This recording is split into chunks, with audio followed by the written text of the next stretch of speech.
ನಮಸ್ಕಾರ ಎಲ್ಲರಿಗೂ. ಕನ್ನಡದಿಂದ ಇಂಗ್ಲಿಷ್ ಕಲಿಯಿರಿ ಈ ವಿಡಿಯೋ ಸೀರೀಸ್ನ 90ನೆಯ ಪಾಠಕ್ಕೆ ತಮ್ಮೆಲ್ಲರಿಗೂ ಸ್ವಾಗತ. ಈ ವಿಡಿಯೋದಲ್ಲಿ ನಾವು ಮೊದಲು ಟ್ರಾನ್ಸಿಟಿವ್ ಹಾಗೂ ಇಂಟ್ರಾನ್ಸಿಟಿವ್ ಕ್ರಿಯಾಪದಗಳ ಬಗ್ಗೆ ಕಲಿತು ನಂತರ ಪ್ಯಾಸಿವ್ ವಾಯ್ಸ್ನ ವಾಕ್ಯಗಳನ್ನು ನಾವು ಯಾಕೆ ಬಳಸುತ್ತೇವೆ ಅನ್ನೋದನ್ನು ಕಲಿಯೋಣ. ಸರಿನಾ? ಈಗ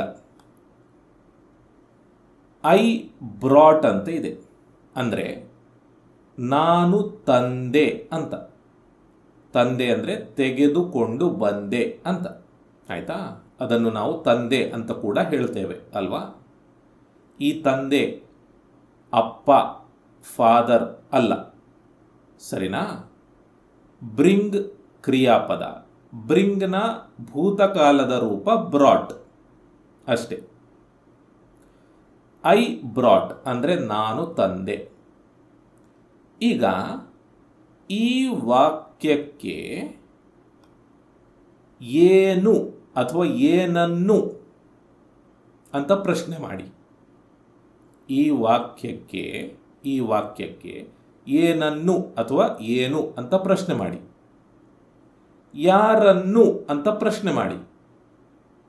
ಪ್ರಶ್ನೆ ಮಾಡಿದಾಗ ಉತ್ತರ ಸಿಕ್ಕರೆ ಈ ಕ್ರಿಯಾಪದ ಟ್ರಾನ್ಸಿಟಿವ್ ಕ್ರಿಯಾಪದ. ಆಯ್ತಾ? ನಾನು ತಂದೆ. ಏನು ತಂದೆ? I brought food. ನಾನು ಆಹಾರವನ್ನು ತಂದೆ, ಅಥವಾ ನಾನು ನೀರನ್ನು ತಂದೆ, ಅಥವಾ ನಾನು ಪುಸ್ತಕಗಳನ್ನು ತಂದೆ, ಅಥವಾ ನಾನು ಕುರ್ಚಿಯನ್ನು ತಂದೆ. ಹೀಗೆ ಈ ವಾಕ್ಯಕ್ಕೆ ಈ ರೀತಿ ಪ್ರಶ್ನಿಸಿದಾಗ ಉತ್ತರ ಸಿಗುತ್ತದೆ ಅಲ್ವಾ? ಉತ್ತರ ಸಿಕ್ಕರೆ ವಾಕ್ಯದಲ್ಲಿ ಇರುವಂತಹ ಕ್ರಿಯಾಪದ ಟ್ರಾನ್ಸಿಟಿವ್ ಕ್ರಿಯಾಪದ. ಆಯ್ತಾ? ಹಾಗಾಗಿ ಬ್ರಿಂಗ್ ಅನ್ನುವಂತಹ ಕ್ರಿಯಾಪದ ಟ್ರಾನ್ಸಿಟಿವ್ ಕ್ರಿಯಾಪದ. ಆಯ್ತಾ? ಈಗ ಯಾಕೆ ನಾವು ಟ್ರಾನ್ಸಿಟಿವ್ ಕ್ರಿಯಾಪದಗಳನ್ನು ಹಾಗೂ ಇಂಟ್ರಾನ್ಸಿಟಿವ್ ಕ್ರಿಯಾಪದಗಳನ್ನು ಗುರುತಿಸಲಿಕ್ಕೆ ಕಲಿಬೇಕು ಅಂತಂದರೆ, ಪ್ಯಾಸಿವ್ ವಾಯ್ಸ್ನ ವಾಕ್ಯಗಳನ್ನು ರಚಿಸಲಿಕ್ಕೆ. ಸರಿನಾ? ಇದರ ಬಗ್ಗೆ ಮುಂದೆ ಇನ್ನಷ್ಟು ಹೇಳ್ತೇನೆ. ಈಗ ಐ ಬ್ರಾಟ್ ಅಂದರೆ ನಾನು ತಂದೆ. ಇದೊಂದು ಅಪೂರ್ಣವಾದಂತಹ ವಾಕ್ಯ ಅಲ್ವಾ? ನಾನು ತಂದೆ ಅಂತ ಹೇಳಿದರೆ ನಾನು ತೆಗೆದುಕೊಂಡು ಬಂದೆ ಅಂತ ಗೊತ್ತಾಗ್ತದೆ ಅಷ್ಟೇ. ಏನನ್ನು ತೆಗೆದುಕೊಂಡು ಬಂದೆ ಅದು ಗೊತ್ತಾಗುವುದಿಲ್ಲ ಅಲ್ವಾ?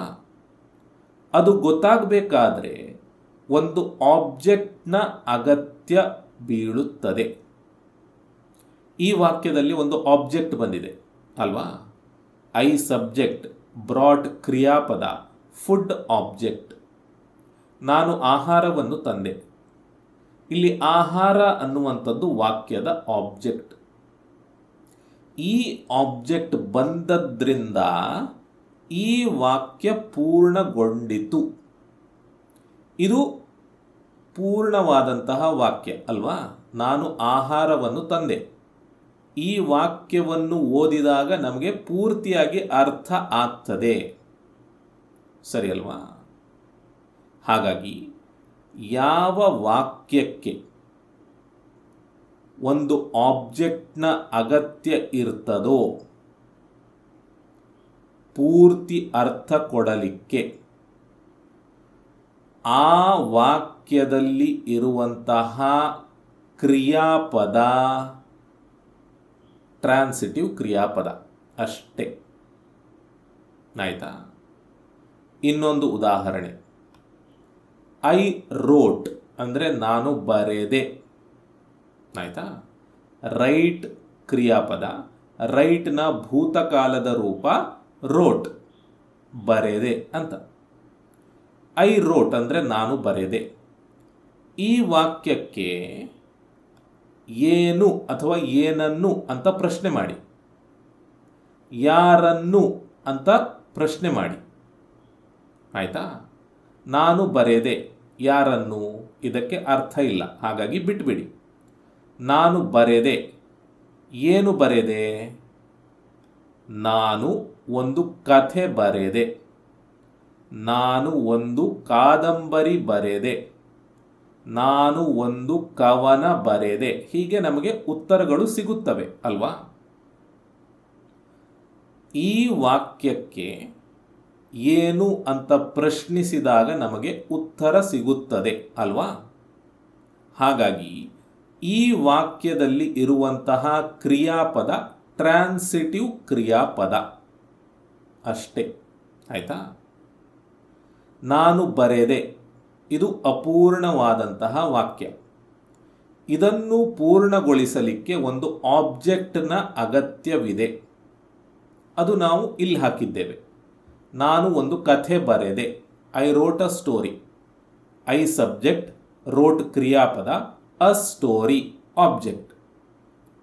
ಯಾವಾಗ ಒಂದು ವಾಕ್ಯಕ್ಕೆ ಒಂದು ಆಬ್ಜೆಕ್ಟ್ನ ಅಗತ್ಯ ಬರುತ್ತದೋ ಪೂರ್ಣಗೊಳ್ಳಲಿಕ್ಕೆ, ಆ ವಾಕ್ಯದ ಕ್ರಿಯಾಪದ ಟ್ರಾನ್ಸಿಟಿವ್ ಕ್ರಿಯಾಪದ ಅಷ್ಟೇ. ಆಯಿತಾ? ಹಾಗಾಗಿ ರೈಟ್ ಕ್ರಿಯಾಪದ ಟ್ರಾನ್ಸಿಟಿವ್. ಇನ್ನೊಂದು ಉದಾಹರಣೆ, ಪ್ಲೀಸ್ ಬ್ರಿಂಗ್ ಅಂದರೆ ದಯವಿಟ್ಟು ತನ್ನಿ. ಇದೊಂದು ಅಪೂರ್ಣವಾದಂತಹ ವಾಕ್ಯ. ಇದನ್ನು ಪೂರ್ಣಗೊಳಿಸಲಿಕ್ಕೆ ಒಂದು ಆಬ್ಜೆಕ್ಟ್ನ ಅಗತ್ಯವಿದೆ ಅಲ್ವಾ? ದಯವಿಟ್ಟು ತನ್ನಿ ಅಂದರೆ ಏನು, ಏನರ್ಥ, ಏನು ತರಬೇಕು? ವಾಕ್ಯ ಪೂರ್ಣಗೊಳ್ಳಲಿಲ್ಲ ಅಲ್ವಾ? ಪೂರ್ಣಗೊಳಿಸುವುದು ಹೇಗೆ? ಇದಕ್ಕೆ ಏನು ಅಥವಾ ಯಾರನ್ನು ಅಂತ ಪ್ರಶ್ನಿಸಿ. ಏನು ಹಾಗೂ ಯಾರನ್ನು ಅಂತ ಮಾತ್ರ ಪ್ರಶ್ನಿಸಬೇಕು. ಯಾವಾಗ, ಎಲ್ಲಿ, ಯಾರು, ಹೇಗೆ ಈ ಪ್ರಶ್ನೆಗಳನ್ನು ಹಾಕಬಾರ್ದು. ಏನು ಅಥವಾ ಏನನ್ನು ಹಾಗೂ ಯಾರನ್ನು ಇವೆರಡನ್ನೇ ಕೇಳಬೇಕು. ಹೀಗೆ ಕೇಳಿದಾಗ ನಮಗೆ ಉತ್ತರ ಸಿಗುತ್ತದೆ. ಪ್ಲೀಸ್ ಬ್ರಿಂಗ್ ಸಮ್ ವಾಟರ್, ದಯವಿಟ್ಟು ಸ್ವಲ್ಪ ನೀರು ತನ್ನಿ ಅಂತ ಅಲ್ವಾ? ಅಥವಾ ದಯವಿಟ್ಟು ಕುರ್ಚಿ ತನ್ನಿ, ದಯವಿಟ್ಟು ನನ್ನ ಮೊಬೈಲ್ ತನ್ನಿ. ಈ ರೀತಿ ಈ ವಾಕ್ಯಕ್ಕೆ ಈ ಪ್ರಶ್ನೆ ಹಾಕಿದಾಗ ಹಲವಾರು ಉತ್ತರಗಳು ಸಿಗುತ್ತವೆ ಅಥವಾ ಉತ್ತರ ಸಿಗ್ತದೆ ಅಷ್ಟೇ. ಉತ್ತರ ಸಿಕ್ಕರೆ ಈ ವಾಕ್ಯದಲ್ಲಿ ಇರುವಂತಹ ಕ್ರಿಯಾಪದ ಟ್ರಾನ್ಸಿಟಿವ್ ಕ್ರಿಯಾಪದ. ಸರಿನಾ? ಯಾವ ವಾಕ್ಯಕ್ಕೆ ಒಂದು ಆಬ್ಜೆಕ್ಟ್ನ ಅಗತ್ಯ ಇರುತ್ತದೋ ಪೂರ್ಣಗೊಳ್ಳಲಿಕ್ಕೆ, ಆ ವಾಕ್ಯದಲ್ಲಿ ಇರುವಂತಹ ಕ್ರಿಯಾಪದ ಟ್ರಾನ್ಸಿಟಿವ್ ಕ್ರಿಯಾಪದ. ಸರಿನಾ? ಸೊ ಇಲ್ಲಿ ಬ್ರಿಂಗ್ ಟ್ರಾನ್ಸಿಟಿವ್ ಕ್ರಿಯಾಪದ, ಸಮ್ ವಾಟರ್ ಅನ್ನುವಂಥದ್ದು ಆಬ್ಜೆಕ್ಟ್. ಇದು ಬಂದಾಗ ವಾಕ್ಯ ಪೂರ್ಣಗೊಂಡಿತು. ಸರಿನಾ? ನೆಕ್ಸ್ಟ್, ರವಿ ಹಿಟ್ ಅಂದರೆ ರವಿ ಹೊಡೆದ. ಏನನ್ನು ಅಥವಾ ಯಾರನ್ನು? ರವಿ ಹೊಡೆದ. ಏನನ್ನು ಅಂತ ಕೇಳಲಿಕ್ಕೆ ಆಗುವುದಿಲ್ಲ, ಹಾಗಾಗಿ ಯಾರನ್ನು ಅಂತ ಕೇಳಬೇಕು. ರವಿ ಹೊಡೆದ, ಯಾರನ್ನು? ರವಿ ಹಿಟ್ ಮಂಜು. ರವಿ ಮಂಜುವಿಗೆ ಹೊಡೆದ. ಮಂಜು ಅನ್ನುವಂತಹ ಆಬ್ಜೆಕ್ಟ್ ಬಂದಾಗ ಈ ವಾಕ್ಯ ಪೂರ್ಣಗೊಂಡಿತು ಅಲ್ವಾ? ರವಿ ಹೊಡೆದ, ಯಾರನ್ನು ಅಂತ ಕೇಳಿದಾಗ ಉತ್ತರ ಸಿಕ್ಕಿತು ಅಲ್ವಾ? ಹಾಗಾಗಿ ಹಿಟ್ ಪದ ಟ್ರಾನ್ಸಿಟಿವ್ ಕ್ರಿಯಾಪದ. ಸರಿನಾ? ನೆಕ್ಸ್ಟ್, ಐ ಕ್ರೈಡ್ ಅಂದರೆ ನಾನು ಅತ್ತೆ.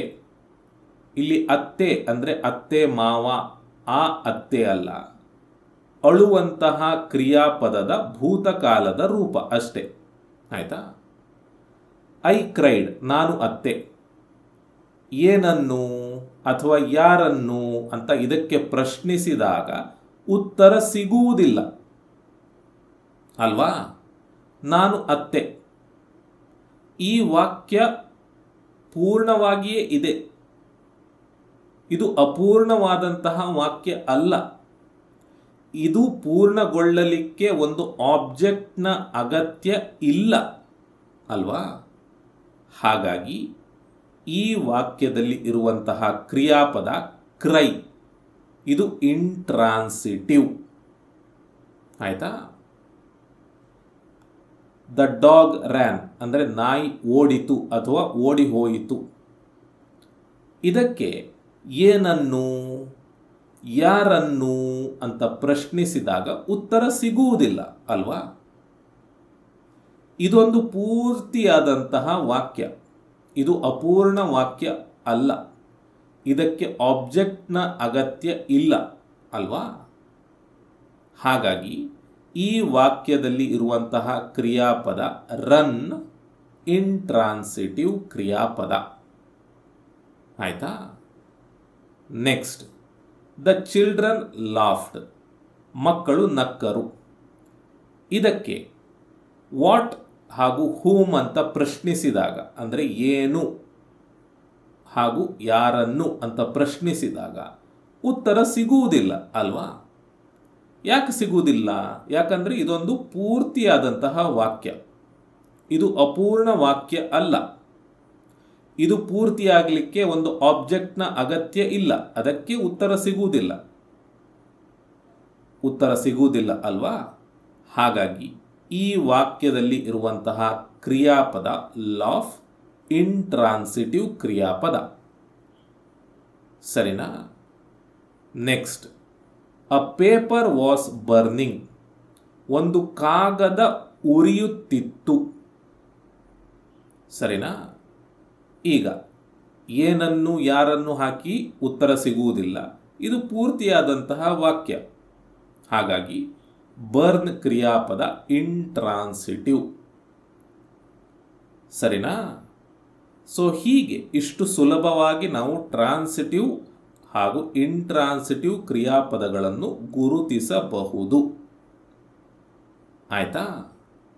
ಇನ್ನು ಪ್ಯಾಸಿವ್ ವಾಯ್ಸ್ ಅಂದರೆ ಏನು, ಯಾವಾಗ ಬಳಸುತ್ತೇವೆ, ಇದನ್ನು ನೋಡೋಣ, ಕಲಿಯೋಣ.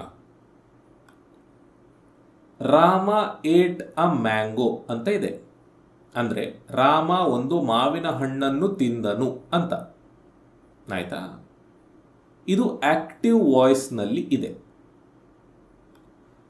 ಅ mango was eaten by Rama ಅಂತ ಉಂಟು, ಅಂದರೆ ರಾಮನಿಂದ ಒಂದು ಮಾವಿನ ಹಣ್ಣು ತಿನ್ನಲ್ಪಟ್ಟಿತು ಅಂತ. ಈ ವಾಕ್ಯ ಪ್ಯಾಸಿವ್ ವಾಯ್ಸ್ನಲ್ಲಿ ಇದೆ. ಈ ಎರಡೂ ವಾಕ್ಯಗಳ ಅರ್ಥ ಒಂದೇ, ಅಂದರೆ ಇದು ಏನು ಹೇಳ್ತಾ ಇದೆಯೋ ಇದು ಕೂಡ ಅದನ್ನೇ ಹೇಳ್ತಾ ಇದೆ. ಸರಿ ಅಲ್ವಾ. ಆದರೆ ಒಂದು ಆಕ್ಟಿವ್ ವಾಯ್ಸ್ನಲ್ಲಿದೆ, ಒಂದು ಪ್ಯಾಸಿವ್ ವಾಯ್ಸ್ನಲ್ಲಿ ಇದೆ. ಆಯಿತಾ. ಇನ್ನು ಮುಂದೆ ನಾವು ಪ್ಯಾಸಿವ್ ವಾಯ್ಸ್ನ ವಾಕ್ಯಗಳನ್ನು, ಅಂದರೆ ಈ ರೀತಿಯ ವಾಕ್ಯಗಳನ್ನು ಇಂಗ್ಲಿಷ್ನಲ್ಲಿ ರಚಿಸಲಿಕ್ಕೆ ಕಲಿಯುತ್ತೇವೆ. ಆಯಿತಾ. ಈಗ ಯಾವಾಗ ನಾವು ಪ್ಯಾಸಿವ್ ವಾಯ್ಸ್ನ ವಾಕ್ಯಗಳನ್ನು ಬಳಸುತ್ತೇವೆ, ಯಾವಾಗ ನಾವು ಬಳಸುತ್ತೇವೆ ಅಂದರೆ ಕ್ರಿಯೆ ಮುಖ್ಯವಾದಾಗ, ಕ್ರಿಯೆಯನ್ನು ನಿರ್ವಹಿಸುವ ಅಥವಾ ಮಾಡುವ ವ್ಯಕ್ತಿಯು ಮುಖ್ಯವಲ್ಲದೇ ಇದ್ದಾಗ. ಆಯಿತಾ. ನಮಗೆ ಕ್ರಿಯೆ ಮುಖ್ಯವಾದಾಗ ಪ್ಯಾಸಿವ್ ವಾಯ್ಸನ್ನು ಬಳಸುತ್ತೇವೆ. ಕ್ರಿಯೆಯನ್ನು ಸ್ವೀಕರಿಸುವ ವಸ್ತು ಅಥವಾ ವ್ಯಕ್ತಿ ಮುಖ್ಯವಾದಾಗ, ಅಂದರೆ ಕ್ರಿಯೆಯನ್ನು ಯಾರು ಮಾಡುತ್ತಾರೆ ಅದು ಮುಖ್ಯ ಅಲ್ಲ, ಕ್ರಿಯೆಯನ್ನು ಯಾರು ಸ್ವೀಕರಿಸುತ್ತಾರೆ ಅದು ಮುಖ್ಯವಾದಾಗ ಪ್ಯಾಸಿವ್ ವಾಯ್ಸ್ನ ವಾಕ್ಯಗಳನ್ನು ಬಳಸುತ್ತೇವೆ. ಕ್ರಿಯೆಯನ್ನು ನಿರ್ವಹಿಸುವ ವ್ಯಕ್ತಿಯು ಯಾರೆಂದು ಸ್ಪಷ್ಟವಾಗಿ ತಿಳಿದಿದ್ದಾಗ ಪ್ಯಾಸಿವ್ ವಾಯ್ಸನ್ನು ಬಳಸುತ್ತೇವೆ. ಕ್ರಿಯೆಯನ್ನು ನಿರ್ವಹಿಸುವ ವ್ಯಕ್ತಿಯು ಯಾರೆಂದು ತಿಳಿಯದೇ ಇದ್ದಾಗ, ಆಯ್ತಾ, ತಿಳಿಯದೇ ಇದ್ದಾಗ ಪ್ಯಾಸಿವ್ ವಾಯ್ಸ್ನ ವಾಕ್ಯಗಳನ್ನು ಬಳಸುತ್ತೇವೆ. ಸರಿನಾ? ಉದಾಹರಣೆಗಳನ್ನು ಕೊಡ್ತೇನೆ. My car has been stolen ಅಂದರೆ ನನ್ನ ಕಾರು ಕಳ್ಳತನವಾಗಿದೆ ಅಂತ. ಇಲ್ಲಿ ಕ್ರಿಯೆ ಮುಖ್ಯ. ಕಾರು ಕಳ್ಳತನವಾಗಿರುವುದನ್ನು ಹೇಳುವುದು ಮುಖ್ಯ.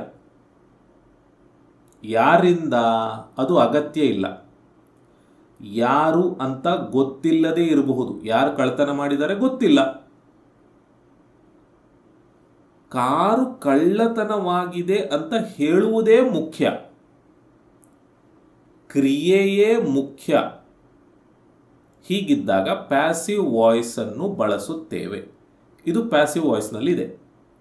ಇದನ್ನು ಹೇಗೆ ರಚಿಸಬೇಕು ಇದರ ಬಗ್ಗೆ ತಲೆ ಬಿಸಿ ಮಾಡಬೇಡಿ. ನಾನು ಹೇಳ್ಕೊಡ್ಲೇ ಇಲ್ಲ, ಇನ್ನು ನಿಮಗೆ ಮುಂದೆ ಹೇಳ್ಕೊಡ್ತೇನೆ. ಆಯಿತಾ? ಪ್ಯಾಸಿವ್ ವಾಯ್ಸನ್ನು ಯಾವಾಗ ಬಳಸುತ್ತೇವೆ ಅನ್ನೋದನ್ನು ಹೇಳ್ತಾ ಇದ್ದೇನೆ ಅಷ್ಟೇ. ಆಯಿತಾ? Next, all the cookies have been eaten. ಎಲ್ಲ ಕುಕೀಗಳನ್ನು ತಿನ್ನಲಾಗಿದೆ. ಮನೆಯಲ್ಲಿ ಒಂದು ಮಗು ಉಂಟು. ಆಯಿತಾ? ತಾಯಿ ಕುಕೀಗಳನ್ನು ಮಾಡಿದ್ದಾಳೆ. ಕುಕಿ ಅಂದರೆ ಬಿಸ್ಕತ್ತುಗಳು ಅಷ್ಟೇ. ತಾಯಿ ಕುಕೀಗಳನ್ನು ಮಾಡಿ ಒಂದು ತಟ್ಟೆಯಲ್ಲಿ ಇಟ್ಟು ಬೇರೆ ಏನೋ ಕೆಲಸ ಮಾಡ್ತಾ ಇದ್ದಾಳೆ. ಗಂಡ ಮನೆಗೆ ಬರ್ತಾನೆ. ಹೆಂಡತಿ ಬಾಗಿಲು ತೆಗೆದು ಒಳಗೆ ಕರ್ಕೊಂಡು ತಿನ್ನಲಿಕ್ಕೆ ಕುಕ್ಕಿಗಳನ್ನು ಕೊಡಬೇಕು ಅಂತಿದ್ದಾಗ ತಟ್ಟೆ ಖಾಲಿಯಾಗಿದ್ದನ್ನು ನೋಡ್ತಾಳೆ. ಎಲ್ಲ ಕುಕ್ಕಿಗಳನ್ನು ತಿನ್ನಲಾಗಿದೆ ಅಂತ ಹೇಳ್ತಾಳೆ. ಇಲ್ಲಿ ಕ್ರಿಯೆ ಮುಖ್ಯ. ಎಲ್ಲ ಕುಕ್ಕಿಗಳನ್ನು ತಿಂದಾಯ್ತು ಅಂತ ಹೇಳುವಂಥದ್ದು ಮುಖ್ಯ. ಯಾರು ಮಾಡಿದ್ದಾರೆ ಅಂತ ಸ್ಪಷ್ಟವಾಗಿ ಗೊತ್ತುಂಟು. ಯಾರು ಮಾಡಿದ್ದಾರೆ? ಆ ಮನೆಯಲ್ಲಿ ಇರುವಂತಹ ಒಂದು ಮಗುವೇ ತಿಂದಿರ್ತದೆ ಎಲ್ಲದನ್ನು. ಆಯ್ತಾ? ಸೊ ಅಮ್ಮನಿಗೆ ಗೊತ್ತುಂಟು ತನ್ನ ಮಗುವೇ ಎಲ್ಲ ಕುಕ್ಕಿಗಳನ್ನು ಅಥವಾ ಬಿಸ್ಕತ್ತುಗಳನ್ನು ತಿಂದಿದೆ ಅಂತ ಸ್ಪಷ್ಟವಾಗಿ ಗೊತ್ತಿದೆ. ಹಾಗಾಗಿ ಕ್ರಿಯೆಯ ಮೇಲೆ ಗಮನ ಕೊಟ್ಟು ಈ ರೀತಿ ಪ್ಯಾಸಿವ್ ವಾಯ್ಸ್ನಲ್ಲಿ ಹೇಳಿದ್ದಾಳೆ. ಆಯ್ತಾ? Next, the road is being repaired. ರಸ್ತೆ ದುರಸ್ತಿಯಾಗುತ್ತಿದೆ. ಈ ಕ್ರಿಯೆ ಮುಖ್ಯ. ದುರಸ್ತಿ ಆಗ್ತಾ ಇರುವಂತಹ ಕ್ರಿಯೆ ಮುಖ್ಯ. ಅದ್ರ ಬಗ್ಗೆನೇ ಹೇಳಬೇಕು ನಮಗೆ. ಹಾಗಾಗಿ ಪ್ಯಾಸಿವ್ ವಾಯ್ಸ್ ಅನ್ನು ಬಳಸಿದ್ದೇವೆ. ಕ್ರಿಯೆಯನ್ನು ಯಾರು ಮಾಡ್ತಾ ಇದ್ದಾರೆ ಇವರು ಮುಖ್ಯವಲ್ಲ. ಇವರು ಯಾರಂತಲೇ ನಮ್ಗೆ ಗೊತ್ತಿಲ್ಲ. ಯಾರು ರಸ್ತೆಯನ್ನು ದುರಸ್ತಿ ಮಾಡ್ತಾ ಇದ್ದಾರೆ? ಪಂಚಾಯತ್ ಅವರು ಮಾಡ್ತಾ ಇದ್ದಾರಾ? ಇರಬಹುದು. ಅಥವಾ ಬೇರೆ ಯಾರೋ ಮಾಡ್ತಾ ಇದ್ದಾರಾ? ಇರಬಹುದು. ನಮಗೆ ಗೊತ್ತಿಲ್ಲದೇ ಇರಬಹುದು. ನಮಗೆ ಏನು ಮುಖ್ಯ? ನಮಗೆ ರಿಪೇರಿ ಆಗ್ತಾ ಇರುವಂಥದ್ದು ಮುಖ್ಯ. ಕ್ರಿಯೆ ಮುಖ್ಯ. ಹಾಗಾಗಿ ಪ್ಯಾಸಿವ್ ವಾಯ್ಸನ್ನು ಬಳಸಿದ್ದೇವೆ. The house was built in 1654. ಮನೆಯನ್ನು 1654ರಲ್ಲಿ ನಿರ್ಮಿಸಲಾಯಿತು. ಇದನ್ನು ಹೇಳುವುದು ಮುಖ್ಯ. 1654ರಲ್ಲಿ ನಿರ್ಮಿಸಲಾಯಿತು ಅಂತ ಹೇಳುವುದು ಮುಖ್ಯ. ಯಾರು ನಿರ್ಮಿಸಿದ್ರು ಗೊತ್ತಿಲ್ಲ. ಯಾರು ಮಾಡಿದ್ದಾರೆ ಗೊತ್ತಿಲ್ಲ. ಯಾರು ಮಾಡಿದ್ದಾರೆ ಅನ್ನೋದು ಗೊತ್ತಿಲ್ಲದೇ ಇದ್ದಾಗ ಅಥವಾ ಸ್ಪಷ್ಟವಾಗಿ ಗೊತ್ತಿದ್ದಾಗ ಅಥವಾ ಕ್ರಿಯೆಯೇ ಮುಖ್ಯವಾದಾಗ, ಕ್ರಿಯೆಯನ್ನು ಸ್ವೀಕರಿಸುವ ವಸ್ತು ಅಥವಾ ವ್ಯಕ್ತಿ ಮುಖ್ಯವಾದಾಗ ಪ್ಯಾಸಿವ್ ವಾಯ್ಸ್ನ ವಾಕ್ಯಗಳನ್ನು ಬಳಸುತ್ತೇವೆ. ಸರಿನಾ? ಈಗ my car has been stolen ಅಂದರೆ ನನ್ನ ಕಾರು ಕಳ್ಳತನವಾಗಿದೆ ಅಂತ. Ravi has stolen my car ಅಂದರೆ ರವಿ ನನ್ನ ಕಾರನ್ನು ಕಳ್ಳತನ ಮಾಡಿದ್ದಾನೆ ಅಂತ. He has stolen my car ಅಂದರೆ ಅವನು ನನ್ನ ಕಾರನ್ನು ಕದ್ದಿದ್ದಾನೆ ಅಂತ. Someone has stolen my car ಅಂದರೆ ಯಾರೋ ನನ್ನ ಕಾರನ್ನು ಕದ್ದಿದ್ದಾರೆ ಅಂತ. ಇದು ಆಕ್ಟಿವ್ ವಾಯ್ಸ್ನಲ್ಲಿದೆ, ಇದು ಆಕ್ಟಿವ್ ವಾಯ್ಸ್ನಲ್ಲಿದೆ, ಇದು ಕೂಡ ಆಕ್ಟಿವ್ ವಾಯ್ಸ್ನಲ್ಲಿ ಇದೆ. ಆಯ್ತಾ? ಇಲ್ಲಿ ರವಿ ಸಬ್ಜೆಕ್ಟ್, ಇಲ್ಲಿ ಹಿ ಸಬ್ಜೆಕ್ಟ್, ಇಲ್ಲಿ ಸಮ್ವನ್ ಸಬ್ಜೆಕ್ಟ್. ಅದೇ ಈ ವಾಕ್ಯಗಳನ್ನು ಪ್ಯಾಸಿವ್ ವಾಯ್ಸ್ನಲ್ಲಿ ಈ ರೀತಿ ಹೇಳಬಹುದು. My car has been stolen by Ravi. ನನ್ನ ಕಾರು ರವಿಯಿಂದ ಕಳ್ಳತನವಾಗಿದೆ ಅಂತ. My car has been stolen by him. ನನ್ನ ಕಾರು ಅವನಿಂದ ಕಳ್ಳತನವಾಗಿದೆ ಅಂತ. My car has been stolen by someone. ನನ್ನ ಕಾರು ಯಾರಿಂದನೋ ಕಳ್ಳತನವಾಗಿದೆ ಅಂತ. ಅಂದರೆ ಬೈ ಪದವನ್ನು ಹಾಕಿ ಯಾರು ಕ್ರಿಯೆಯನ್ನು ಮಾಡಿದ್ದಾರೆ ಅನ್ನೋದನ್ನು ಹೇಳಬಹುದು. ಆದರೆ ಹೀಗೆ ಹೇಳಿದರೆ ಪ್ಯಾಸಿವ್ ವಾಯ್ಸ್ನಲ್ಲಿ ಹೇಳಿದರೆ ಅದು ಕಷ್ಟವಾಗಿರ್ತದೆ. ನಮಗೆ ಯಾರು ಮಾಡಿದ್ದಾರೆ ಅಂತ ಹೇಳಬೇಕು ಅಂತಿದ್ರೆ ಆಕ್ಟಿವ್ ವಾಯ್ಸನ್ನೇ ಬಳಸಬಹುದಲ್ವಾ. ಯಾಕೆ ಪ್ಯಾಸಿವ್ ವಾಯ್ಸನ್ನು ಕಷ್ಟಪಟ್ಟು ಹೇಳಬೇಕು? By Ravi, by him, by someone ಅಂತ. ಸರಿ ಅಲ್ವಾ? ಯಾವಾಗ ಯಾರು ಕ್ರಿಯೆಯನ್ನು ಮಾಡಿದ್ದಾರೆ ಅಂತ ಹೇಳುವುದು ಮುಖ್ಯವಾಗ್ತದೋ ಆಕ್ಟಿವ್ ವಾಯ್ಸನ್ನು ಬಳಸುವಂಥದ್ದು. ಈ ರೀತಿ ಸುಮ್ಮನೆ ಕಷ್ಟಪಟ್ಟು ಯಾಕೆ ಹೇಳಬೇಕು ಅಲ್ವಾ? ಹಾಗಾಗಿ ಬೈ ಬಳಸಿ ನಾವು ಪ್ಯಾಸಿವ್ ವಾಯ್ಸ್ನ ವಾಕ್ಯಗಳನ್ನು ಸಾಮಾನ್ಯವಾಗಿ ಹೇಳುವುದಿಲ್ಲ. ಆಯ್ತಾ? ಈಗ ರವಿ ವಾಕ್ಯದ ಸಬ್ಜೆಕ್ಟ್, ಮೈ ಕಾರ್ ವಾಕ್ಯದ ಆಬ್ಜೆಕ್ಟ್. ಇದು ಆಕ್ಟಿವ್ ವಾಯ್ಸ್ನಲ್ಲಿ. ಆಯ್ತಾ? ಆಕ್ಟಿವ್ ವಾಯ್ಸ್ನಲ್ಲಿ ಯಾವುದು ಆಬ್ಜೆಕ್ಟ್ ಆಗಿರ್ತದೋ ಪ್ಯಾಸಿವ್ ವಾಯ್ಸ್ನಲ್ಲಿ ಅದು ಸಬ್ಜೆಕ್ಟ್ ಆಗ್ತದೆ. ಇದು ಪ್ಯಾಸಿವ್ ವಾಯ್ಸ್. ಮೈ ಕಾರ್ ಅನ್ನುವಂಥದ್ದು ಈ ವಾಕ್ಯದ ಸಬ್ಜೆಕ್ಟ್. ಆಯ್ತಾ? ನೆಕ್ಸ್ಟ್, ಬೈ ಆದಮೇಲೆ ಯಾರು ಬರ್ತಾರೆ ನೋಡಿ, ಅವರಿಗೆ ನಾವು ಏಜೆಂಟ್ ಅಂತ ಹೇಳ್ತೇವೆ. ಯಾರು ಕ್ರಿಯೆಯನ್ನು ಮಾಡಿರ್ತಾರೋ ಅವರಿಗೆ ಏಜೆಂಟ್ ಅಂತ ಹೇಳ್ತೇವೆ. ಇದು ಪ್ಯಾಸಿವ್ ವಾಯ್ಸ್ನಲ್ಲಿ. ಆಯಿತಾ? ಆದರೆ ಇದನ್ನೆಲ್ಲ ನೀವು ನೆನ್ಪಿಟ್ಕೊಳ್ಳುವ ಅಗತ್ಯ ಇಲ್ಲ. ಯಾಕಂದರೆ ನಾವು ಪ್ಯಾಸಿವ್ ವಾಯ್ಸನ್ನು ಬೈ ಬಳಸಿ ಸಾಮಾನ್ಯವಾಗಿ ಹೇಳುವುದಿಲ್ಲ. ಆಯಿತಾ?